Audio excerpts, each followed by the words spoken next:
اگر اپنے نبی سے پیار نہ کریں تو کس سے پیار کریں؟ کون وفادار ہے؟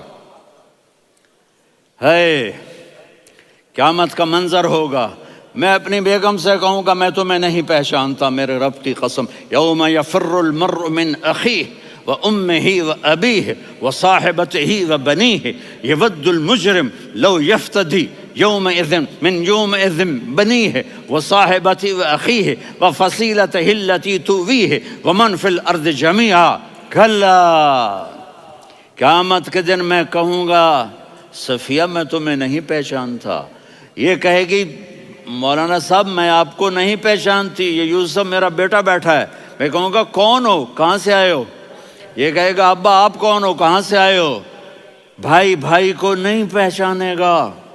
ماں اور اولاد کا کتنا گہرا رشتہ ہوتا ہے، ماں کہے گی میں نے تمہیں جنا ہی نہیں ہے، اور جب جہنم میں ایک چیخ مارے گی تو سارے انسان اور فرشتے اور انبیاء ایسے گریں گے اور سب نفسی نفسی، آدم علیہ السلام نفسی نفسی، نوح علیہ السلام نفسی نفسی، ابراہیم علیہ السلام نفسی نفسی، اسماعیل، اسحاق، یعقوب، یوسف، یونس، عیسیٰ، موسیٰ، یوشع، لوط، شعیب، صالح، ہود، سارے انبیاء نفسی نفسی نفسی نفسی، میری جان بچا میری جان بچا۔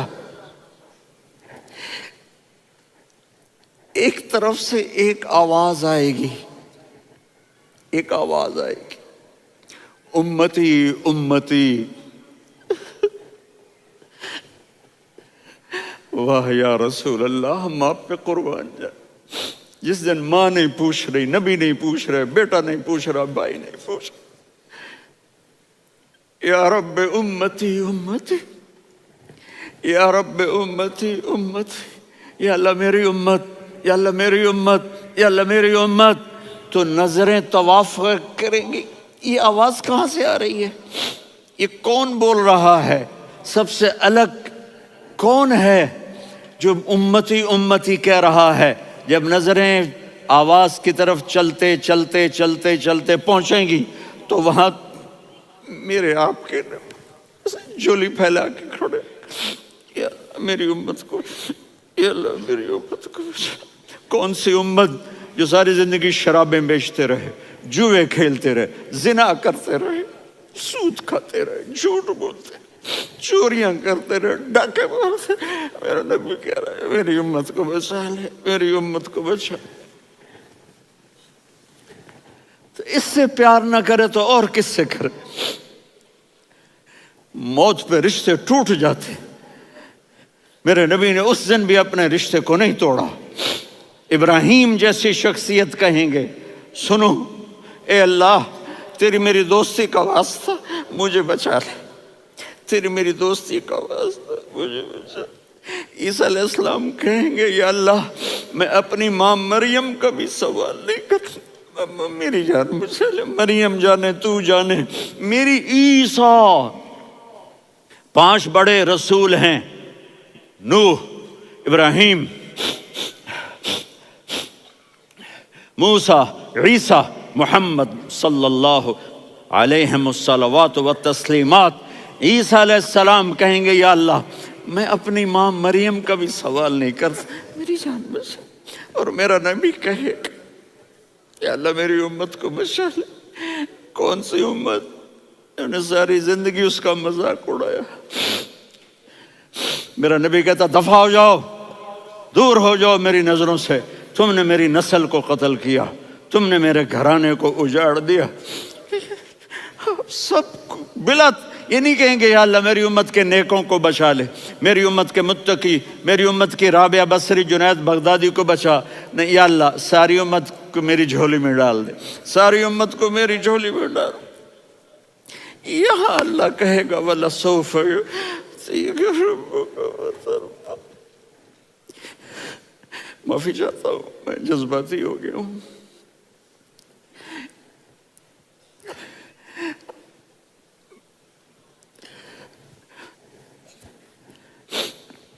میرے بھائی بہنوں، میرے بچوں، تھوڑی سی زندگی ملی ہے، تھوڑی سی زندگی ملی ہے، اپنے حبیب کی زندگی کو اپنا لو۔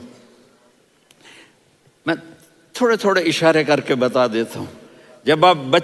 جب آپ بیٹے ہیں تو آپ کہہ رہے ہیں کاش میرے ماں باپ زندہ ہوتے، میں ان کی خدمت کرتا۔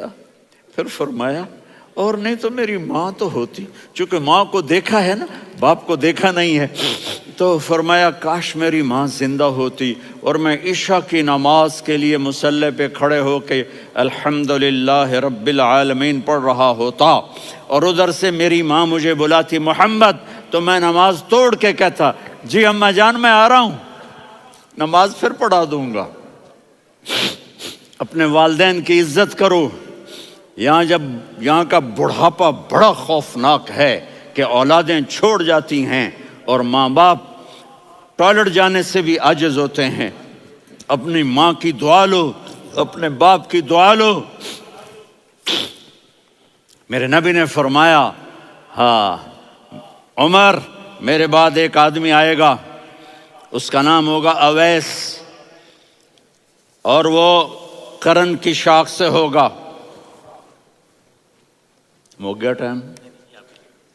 اچھا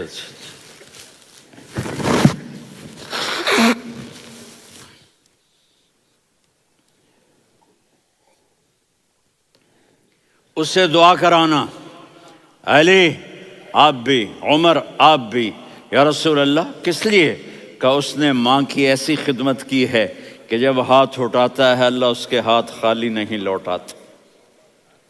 حضرت عمر رضی اللہ تعالی عنہ نے حج کے موسم پر سارے حاجی کھڑے کر لیے، کہا بھائی یمن والے کھڑے رہو، باقی بیٹھ جاؤ۔ تو بیٹھ گئے۔ پھر فرمایا کہ یمن والے بیٹھ جاؤ، قرن والے کھڑے رہ جاؤ۔ تو ایک آدمی کھڑا رہا، کہا تم قرنی ہو؟ کہا جی ہاں۔ اویس کو جانتے ہو؟ جی میرے بھائی کا بیٹا ہے، لیکن تھوڑا پاگل سا ہے، آپ کیوں پوچھ رہے ہیں؟ حضرت عمر نے فرمایا وہ نہیں، تو پاگل ہے۔ کدھر ہے؟ کہا جی اونٹ چرانے گیا ہے ادھر عرفات کی طرف۔ تو آپ نے حضرت علی کو ساتھ لیا اور دوڑ لگائی سواری پر۔ دیکھا تو اویس کرنی ایک کیکر کے نیچے نماز پڑھ رہے تھے اور اونٹ چر رہے تھے۔ تو جب انہوں نے دیکھا کہ دو آدمی آ کے بیٹھ گئے تو انہوں نے نماز شارٹ کٹ کر دی۔ تو حضرت عمر نے پوچھا کون ہو بھائی؟ کہا جی میں مزدور ہوں۔ کہا تیرا نام کیا ہے؟ کہا جی اللہ کا بندہ۔ کہا رے بھائی تیری ماں نے تیرا نام کیا رکھا ہے؟ اس نے تو نہ حضرت عمر کو دیکھا تھا نہ علی کو۔ وہ کہنے لگا بھائی تم کون لوگ ہو میرا انٹرویو کرنے والے؟ یہ تو میں اپنی زبان میں کہہ رہا ہوں۔ تو حضرت علی بولے کہ بھائی یہ ہیں امیر المومنین عمر بن خطاب اور میں ہوں علی بن ابی طالب۔ تو وہ ایسے کانپنے لگے، میں معافی چاہتا ہوں، میں پہلی دفعہ آیا ہوں، میں نے آپ کو دیکھا نہیں، فرمائیے آپ۔ حضرت عمر نے کہا ہاتھ اٹھا ہمارے لیے دعا کر۔ تو وہ رونے لگے، آپ نبی کے صحابی، میں عاجز مسکین میں دعا کروں؟ میری اوقات ہے میں دعا کروں؟ کہاں ہمیں ہمارے نبی نے فرمایا تھا اویس آئے تو دعا کروانی ہے۔ عمر اور علی جیسی ہستیوں کو دعا کے لیے کہا جا رہا ہے۔ پیچھے تہجد ہے؟ نہیں۔ جہاد ہے؟ نہیں۔ علم ہے؟ نہیں۔ نماز ہے؟ نہیں۔ روزہ ہے؟ نہیں۔ زکوٰۃ ہے؟ نہیں۔ خیرات ہے؟ نہیں۔ کیا ہے؟ ماں کی خدمت، ماں کی خدمت، ماں کی خدمت۔ میرے نبی نے فرمایا لوگ جنت میں چلیں گے، اویس چلے گا، جب گیٹ پر پہنچے گا تو اللہ کہیں گے اویس کو پیچھے ہٹا دو، باقی اندر چلے جاؤ۔ تو اویس کرنے ڈر جائیں گے کہ یا اللہ جنت کے دروازے پر مجھے پیچھے ہٹا دیا، تو اللہ کہیں گے پیچھے دیکھو، ویسے پیچھے مڑ کے دیکھیں گے تو لوگوں کا مجمع ہوگا جو جہنم میں جا رہے ہوں گے، ایمان والے، گنہگار مسلمان۔ تو میرا اللہ کہے گا اویس اپنی انگلی کو پھیرتا جا، جس جس پر تیری انگلی پڑے گی تیری تو فیل سب کو جنت میں ڈال دوں گا۔ یہ ماں ہے، صرف ڈالر ہی سب کچھ نہیں ہے، یہ ماں ہے۔ میرے نبی نے فرمایا اب تیرا باپ تیری جنت کا سب سے بڑا دروازہ ہے، اگر تو نے باپ کو ناراض کر کے موت پائی تو تیرے لیے جنت کا دروازہ کھل نہ سکے گا۔ یہ باپ کا مقام ہے۔ پھر آپ نے 11 شادیاں کی. کیوں کی؟ سنو حدیث، ما تزوجت وما زوجت الا بوحی من السماء نزل به جبریل. کہ میرے ساتھیوں سنو، اللہ کی قسم میں نے کوئی شادی اپنی مرضی سے نہیں کی، میرے اللہ نے فرمایا یہاں کرو، میں نے کی. میں نے اپنی بیٹی وہاں دی جہاں میرے اللہ نے فرمایا. تو اتنی شادیاں کیوں کی ہیں؟ ہمیں گھر کی زندگی سمجھانے کے لیے. میری بات غور سے سنو، دنیا کا سب سے بڑا رشتہ خاوند اور بیوی ہے. سب سے مقدس رشتہ ماں باپ ہے، لیکن سب سے بڑا رشتہ خاوند اور بیوی ہے. جب یہ ٹوٹ جاتا ہے تو پوری نسل برباد ہو جاتی ہے. اس لیے آپ نے زندگی گزار کے دکھائی. آپ گھر میں جھاڑو دے رہے ہیں، آپ آٹا گوندھ رہے ہیں، آپ حضرت عائشہ کو لقمے بنا کے کھلا رہے ہیں، اور حضرت عائشہ کی دلداری کے لیے فرما رہے ہیں عائشہ سننا حدیث طبرانی کی، عائشہ انہو لیہون علی الموت ان اریتک زوجتی فی الجنہ.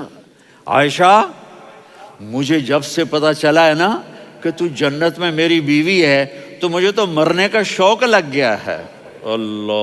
اللہ کی قسم ہمیں سکھانے کے لیے تھا. جس نے اللہ کو دیکھ لیا ہو اسے عورت کی کیا خواہش رہ جاتی ہے. یہ ہمیں سکھانے کے لیے تھا کہ سب سے زیادہ عزت بیوی اپنے خاوند کو دے، خاوند اپنی بیوی کو دے. ہن لباس لکم وانتم لباس لہن، تمہاری بیوی تمہارا لباس ہے. اور اللہ بیوی سے کہتا تیرا خاوند تیرا لباس ہے. آپ نے 11 گھروں کو کس طرح آباد کیا، کس محبت سے کیا کہ 2 مہینے چولہا نہیں جلتا اور کسی کی زبان پر شکایت نہیں. یہ حسن سلوک، یہ محبت. حضرت عائشہ کی عمر تھوڑی تھی، جہاد کے سفر سے واپسی ہو رہی تو آپ نے صحابہ سے کہا بھی چلے جاؤ سارے آگے چلے گئے تو صرف آپ دونوں رہ گئے. تو آپ نے کہا عائشہ دوڑ لگائیں. سبحان اللہ. حضرت اما عائشہ نے نہیں کہا، میرے نے عائشہ دوڑ لگائیں. میں کہا جی لگائیں. تو کہنے لگے ہم نے دوڑ لگائی. کہنے لگے میں آگے نکل گئی، آپ پیچھے رہ گئے. چند سال گزرے تو پھر ہم جہاد کے سفر سے آ رہے تھے تو آپ نے کہا صحابہ سے جاؤ بھی چلے جاؤ آگے آگے آگے آگے. وہ غائب ہو گئے. پھر آپ نے کہا عائشہ دوڑ لگائیں. تو میں نے کہا جی لگائیں. کون دنوں ذرا میں موٹی ہو گئی تھی، تو جب دوڑ لگی تو میرے نبی آگے نکل گئے، میں پیچھے رہ گئی. تو ہم نے کہا ہاذہ بتلک، عائشہ تو میں اب برابر ہو گئے. ایک دوڑ تم نے جیتی، ایک دوڑ میں نے جیتی. یہ ہمیں گھر کی زندگی سکھانے کے لیے تھا کہ گھر میں بیوی کے ساتھ کیسا ہونا چاہیے. اور عورتوں کے لیے کہا اگر میری شریعت میں سجدہ ہوتا تو میں بیوی سے کہتا اپنے خاوند کو سجدہ کرے، تاکہ ایک نسل تیار ہو. بیلنس زندگی گزارو. میں نے کل بھی کہا تھا، آج بھی کہہ رہا ہوں، امبیلنس لائف ہماری اولاد کو تباہ کر رہی ہے. میرے پاس پرسوں 30-40 لوگ آ گئے. وہ یہاں جو ایک سلمہ صاحبہ ہیں، سلمہ ہی نام ہے نا، سلمہ زاہد. تو ایک نے کہا جی یہاں ہم اولاد کے بارے میں بڑے پریشان ہیں، کیا کریں، کوئی ہمیں اس کا سلوشن بتائیں. میں نے کہا بہت آسان ہے، ماں اپنے بچے کو ٹائم دے. نصیحت کی بات نہیں کر رہا ہوں، ٹائم دے. میں نے کل آپ کو شکل بنا کے دکھایا تھا کہ میرے نبی حسن حسین کو کمر پہ بٹھا کے کمرے میں چکر لگاتے ہیں. اتنے بڑے ہستی، اتنے بڑے نبی، اور بچوں کے لیے وقت نکال رہے ہیں اور ان کو لے کر گھوم رہے ہیں. پھر دونوں بھائیوں کو اتار دیتے اور ان کی بہن زینب کو بٹھاتے اور پھر کمرے میں چکر لگاتے. پھر فرماتے تمہارا اونٹ کیسا ہے. ایک دفعہ آپ سجدے میں گئے، فرض نماز، فرض، اور سجدہ لمبا، اتنا لمبا ہوا کہ صحابہ سمجھے اللہ کے نبی فوت ہو گئے. عبداللہ بن مسعود فرماتے ہیں میں پہلی صف میں تھا تو میں نے یوں کر کے دیکھا بھئی چکر کی ہے، تو دیکھا دونوں بھائی حسن حسین میرے نبی کی کمر پہ چڑھے ہوئے تھے اور میرے نبی نے سجدے سے سر نہیں اٹھایا. یہ کام کرو تو بچے تم سے پیار کریں گے. تم کہتے ہو بچے ہم سے ڈرتے نہیں. میں نے کل بھی کہا تھا ڈائن نہ بنو، ماں بنو. تھانے دار نہ بنو، باپ بنو۔ تو انہوں نے ایسے ہاتھ آگے کیا کہ میں بچوں کو نیچے اتاروں۔ تو مجھے دیکھنا، آپ نے یہاں سے ایسے سجدہ ہوتا ہے نا، تو آپ نے ادھر یا ادھر سے دیکھا کہ ایک ہاتھ آگے آ رہا ہے میرے بچوں کو اتارنے کے لیے، تو آپ نے سجدے میں یوں کیا، یہ دیکھ رہے ہو، وہ پیچھے ہٹ گئے۔ جب تک وہ خود نہیں اترے میرے نبی نے سجدے سے سر نہیں اٹھایا۔ اور جب نماز سے فارغ ہوئے تو ایک دم دونوں کو اپنی گود میں لیا کہ بے ابی ہما و امی لا تؤذوہما، میری جان قربان ہو ان دونوں پر، یہ میرے جگر کے ٹکڑے ہیں، انہیں دکھ نہ پہنچانا۔ کیا آپ دیکھ رہے تھے، ایک زہر میں تڑپ تڑپ کے مارا جائے گا اور ایک کا سر کاٹ کے نیزے پہ چڑھایا جائے گا۔ آپ کو اولاد کی محبت، نبی جس دن آپ جا رہے تھے، پیر 12 ربیع الاول 11 ہجری 611 عیسوی 6 جون، آپ نے ساری بیویوں کو بلایا، اطمینان سے ملے، رخصت فرما دیا۔ پھر داماد علی کو بلایا، ان کا سر اپنی گود میں رکھے، ان کے کمر پہ ہاتھ پھیر نہ، فاطمہ کو بلایا، ان کے کان میں کہا بیٹی میں جا رہا ہوں۔ وہ رونے لگیں، کہا رو نہیں، تو بھی جلدی میرے پاس آ جائے گی۔ 6 مہینے بعد صرف 24 سال کی عمر میں حضرت فاطمہ کا انتقال ہوا۔ پھر آپ نے علی کو بلایا، دعا دی، کہا پھر حسن حسین کو بلاؤ۔ جو ہی آپ نے ان کو یوں لیا تو آپ کے ایسے پانی کی طرح آنسو بہنے لگے، اس طرح کہ آپ آگے دیکھ رہے تھے کہ ایک بچے کا سر کٹ کے نیزے پہ چڑھ رہا ہے اور ایک زہر میں تڑپ رہا ہے، لیکن آپ نے تقدیر، اللہ کی تقدیر پر راضی ہو گئے۔ اور جبریل، تھوڑی دیر کے بعد جبریل آئے، یا رسول اللہ موت کا فرشتہ باہر ہے، اندر آنا چاہتا ہے۔ جہاں موت بھی پوچھ کے آئے، اس ہستی سے پیار نہ کریں تو اور کس سے کریں؟ ملک الموت بھی اجازت لے کر اندر آئے اور آ کر کہا السلام علیکہ یا رسول اللہ۔ آپ نے کہا وعلیکم السلام۔ کہا یا رسول اللہ، آپ پہلی ہستی ہیں جنہیں میں سلام کر رہا ہوں، میں نے نبیوں کی جانیں نکالی، نیکوں کی، کسی کو سلام نہیں کیا، آپ پہلے ہیں جنہیں میں سلام کر رہا ہوں۔ یا رسول اللہ، آپ پہلے ہیں جنہیں آپ کے رب نے کہا کہ میرے نبی سے پوچھ کے اندر جانا، بغیر پوچھے نہ جانا۔ آپ پہلی ہستی ہیں، میرے رب نے کہا آنا چاہیں تو لے آنا، رہنا چاہیں تو چھوڑ کے آ جانا۔ آپ نے فرمایا اگر میں کہوں تو میری جان نکالو گے؟ کہا جی نکالوں گا۔ تو آپ نے جبریل کو دیکھا، آدمی یہاں سے سوال کرتا ہے کہ تو کیا کہتا ہے، جاؤں یا ٹھہروں؟ تو جبریل کہنے لگے یا رسول اللہ، اللہ آپ کی ملاقات کے شوق میں ہے۔ اوپر سارے سٹیج سج گئے ہیں آپ کے ویلکم کہنے کے لیے، آج 7 آسمان کے فرشتے اکٹھے۔ سنو اب میری آخری بات ہے۔ آپ نے کہا دیکھو، حسن حسین کے لیے ہاتھ نہیں اٹھائے، دیکھ رہے تھے تڑپتا ہوا زہر میں اور کٹتا ہوا سر، ان کے لیے ہاتھ نہیں اٹھائے۔ آپ نے جبریل سے کہا جاؤ اللہ سے پوچھ کے آؤ میرے بعد میری امت کے ساتھ کیا کرے گا۔ یہ جو ہم بیٹھے ہوئے ہیں، گناہوں کے داغ اپنے سینے پر لے کر، چہرے پر لے کر، کہا جاؤ پوچھ کے آؤ میری امت کے ساتھ کیا کرے۔ ملک الموت وہیں کھڑا رہا، جبریل واپس گئے اور وہاں سے پیغام آیا کہ میرے محبوب، ہم آپ کی امت کو تنہا نہیں چھوڑیں گے، مجھے میرے رب کی عزت کی قسم، ادھر ٹائم بھی ختم ہو چکا ہے، میں آخری بات کر رہا ہوں، اگر اس وقت میرے نبی یہ اللہ کو نہ منواتے تو آج ہم بھی بندر خنزیر بن کے پھر رہے ہوتے۔ دعائیں دو اس کملی والے کو جو اپنا جگر کٹا گیا۔ ایک رات آپ بھوک سے لیٹے ہوئے ایسے، کبھی یوں ہوتے ہیں کبھی یوں ہوتے ہیں، کرو حضرت عائشہ کے گھر کی باری، کبھی ایسے ہوتے ہیں کبھی ایسے ہوتے ہیں، پھر ایک دم آپ آگے ہوئے اور وہ جو چارپائی کی لکڑی ہوتی ہے اس پر اپنے پیٹ کو یوں رکھا اور ایسے جھک گئے، یوں جھک گئے۔ حضرت عائشہ بے قرار ہو کے کھڑی ہو بیٹھ گئے، یا رسول اللہ یہ آپ کیا کر رہے ہیں، یہ کیا کر رہے ہیں؟ کیا کر رہے تھے؟ معدے کو اکٹھا کر رہے تھے، بھوک کی شدت۔ فرمایا عائشہ بھوک بڑی لگی، عائشہ بھوک بڑی لگی۔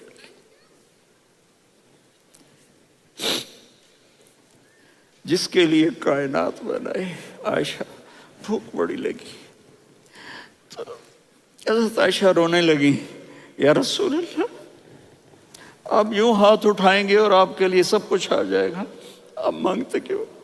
کہا عائشہ مجھ سے پہلے میرے بھائی انبیاء اسی فاقے میں گئے، میں بھی اسی فاقے میں اپنے رب سے ملاقات کروں گا. میرے عزیزوں، میرے بچوں، نوجوان بیٹھے ہو، بچیاں بچے، اپنا آئیڈیل اپنے نبی کو بناؤ، اپنا آئیڈیل اپنے نبی کو بناؤ اور نبی والے اخلاق سیکھو، آپ کے گھر آباد ہو جائیں گے. برداشت کرنا سیکھو، معاف کرنا سیکھو. اب آپ کینیڈین ہو یا جہاں سے بھی ہو، اس پاسپورٹ کی عزت کرو، یہاں کے قانون کا احترام کرو، یہاں وائلیشن نہ کرو، جھوٹ نہ بولو، کسی کو دھوکہ نہ دو. یہاں کی لڑکیوں سے اس لیے شادی نہ کرو کہ میرے پیپر بن جائیں، قیامت کے دن کالے منہ کے ساتھ اٹھائے جاؤ گے. اور جو حکومت تمہارے لیے قانون بناتی ہے اس کو فالو کرو. ٹیکس کی چوری مت کرو، یہ گورنمنٹ تم پر لگاتی ہے، ہماری حکومتیں تو لگاتی نہیں ہیں، لیکن یہ حکومت تو تم پہ لگاتی ہے. تو اللہ کے واسطے چور نہ بنو. ٹیکس کی چوری بہت بڑی چوری ہے کہ سب آپ کے کاموں کے لیے استعمال ہوتا ہے. تو یہاں کے قانون کو اوروں سے زیادہ اچھی طرح فالو کرو. دوسرا، یہاں غیر مسلم رہتے ہیں، سب کو عزت دو، سب کو عزت دو، ان کی خوشی میں ان کو مبارک دو.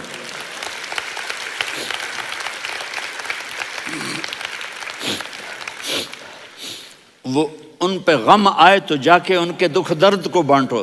وہ بیمار ہو جائیں تو ہاسپٹل پوچھنے جاؤ، وہ مر جائیں تو گھر والوں سے جا کر افسوس کرو. تب جا کر وہ اسلام کے لیے سوچیں گے کہ یہ کون ہے محبت کرنے والے، ہمدردی کرنے والے. ہم اپنے ہی کنویں میں گھوم رہے ہیں مینڈک کی طرح. کس طرح بات آگے جائے گی جب تک وہ ہمارے اخلاق نہیں دیکھیں گے، ہماری محبت نہیں دیکھیں گے، ہماری خدمت نہیں دیکھیں گے. کتنے یہاں اولڈ ہومز بنے ہوئے ہیں، چکر لگایا کرو، جا کے صرف ایک سمائل دے دو تو اس بوڑھے کا سارا دن اچھا گزر جائے گا. کتنے کرنے کے کام ہیں.